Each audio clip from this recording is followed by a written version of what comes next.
How the Japanese have realized that they're never going to be a singular great power again, and so have found a way to partner up with the country that is most likely to either encourage them or dislodge them, and that's the United States. And today we're going to talk about Turkey in kind of the same context. Now, unlike the Japanese, who have admitted that they will never be the dominant naval power in the Pacific and never the economic power of the Pacific again, the Turks are nowhere near that stage, and with good reason. Their geography is different, their economic structure is different, their demographics are different.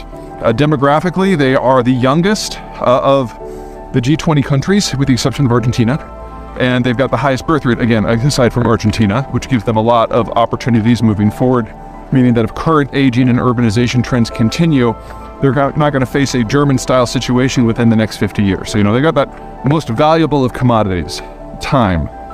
Second, they're on a peninsula, so it is relatively difficult to attack the Turkish space by land.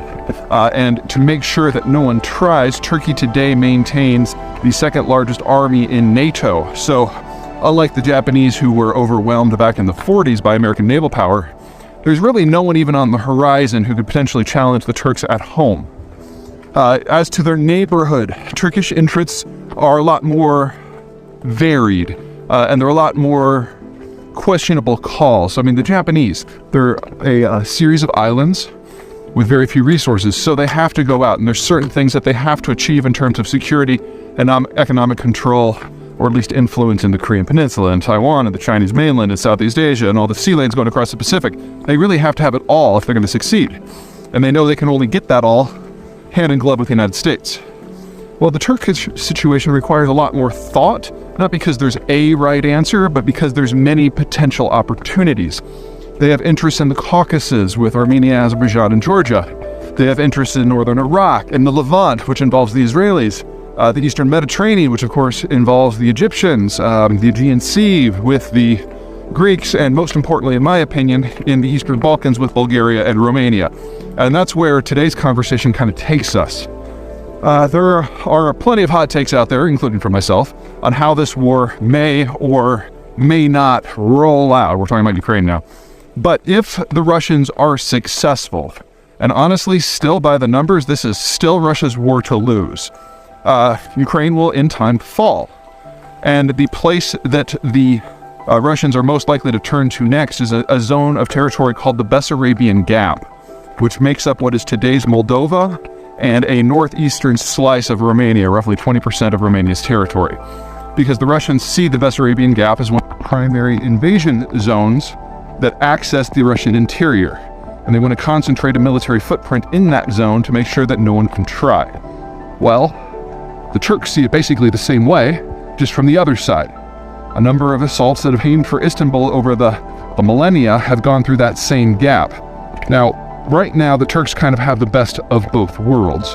It's NATO territory, and so it has a NATO security guarantee, especially the Romanian chunk, but the Turks don't have to plug it themselves, so they're a big beneficiary, almost incidentally, from the current security order. But if the Russians were to take that, then the Turkish heartland, Turkish capital, the Turkish Straits, would all be directly vulnerable to Russian power, and the Turks cannot tolerate that.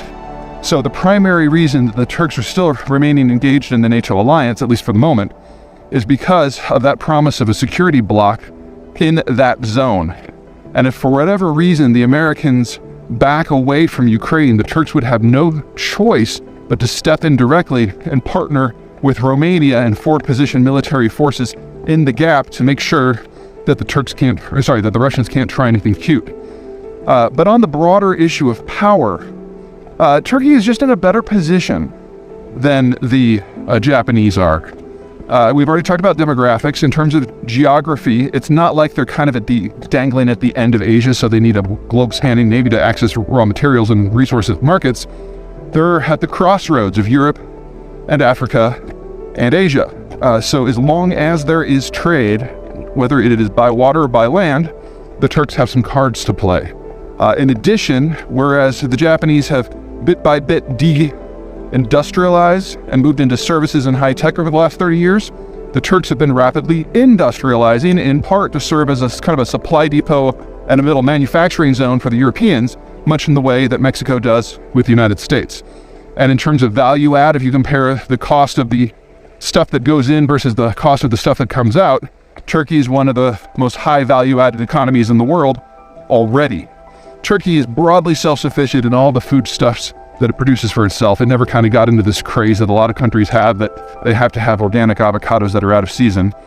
So even if global trade shut down tomorrow, their trade system would be broadly okay. And for energy, they may be a significant importer of everything but coal, but the places that they have the options of importing from are many. Today, they're getting a lot of their natural gas and oil from Russia, but tomorrow it could very easily be northern Iraq or Azerbaijan. In fact, several of those pipelines are already in place, and it's only been some political squabbling that has kept them from running at full capacity. So, nothing like a blackout to motivate. And so what we're seeing in terms of how the Turks versus the Japanese are dealing with the Ukraine war, the Japanese have signed on to the American-led system, and so they are going in up to their armpits with helping out the Ukrainians, however is appropriate for their own cultural milieu. The Turks have been a lot more circumspect. They definitely don't want the Russians to win. But they see the advantage of not having this blow up and have the Russians just disappear altogether, especially if you think like I do, that ultimately this is Russia's war to win.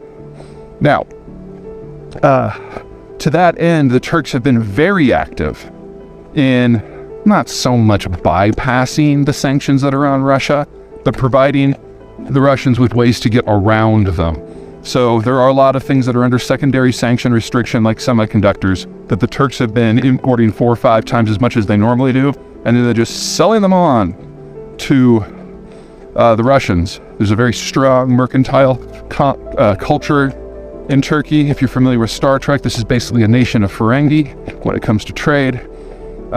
There's also been a number of banks within the Turkish space that have helped the Russians access the dollar and the euro market, because the Russians discovered early on in the conflict that yuan aren't worth the paper that they were printed on. Basically, if you buy yuan assets, you're stuck with yuan because the Chinese don't want it back. They find their own currency borderline useless. So that little mistake cost the Russians a few $100 billion. Anyway, what's changed in the last couple of weeks is that well, 2 things. Number one, trail runners. Wow. How did they do that? 2 things have changed. First of all, pressure from Europe and the United States on the Turks to push stricter compliance with the secondary sanctions regime has been fairly successful, and the Turkish government is now shutting down a lot of these middlemen that allow banned goods into the Russian space. We've already seen semiconductors from things like washing machines end up in Russian cruise missiles, so it's clear that the Russians have been working to establish an alternate supply system, and anything that chokes that off is going to force them to start over. Second, the banking issue. The federal government in the United States has specifically warned the Turks that if they don't cut that out, that they risk falling under the sanctions themselves. And that didn't require a lot of prodding from the Turkish government. The Turkish banks were like, okay, message sent, you're serious about this. And they kind of shut down that window as it was. The bottom line here is that the Turks have a little bit more wiggle room, despite the fact that they are more exposed to the security issues that are going in Ukraine. And because they see themselves in the long runs as having options to great powerhood, which is an accurate assessment, they don't want to just follow blindly in the way that the Japanese are willing to. This is a country that in the long term is unlikely to be part of the American alliance network because it's going to lead its own. And who all gets involved in that will in many ways be dependent upon how the war in Ukraine proceeds from this point forward. Because if the Russians do prove to be successful, well then Bulgaria and Romania are going to be the first countries to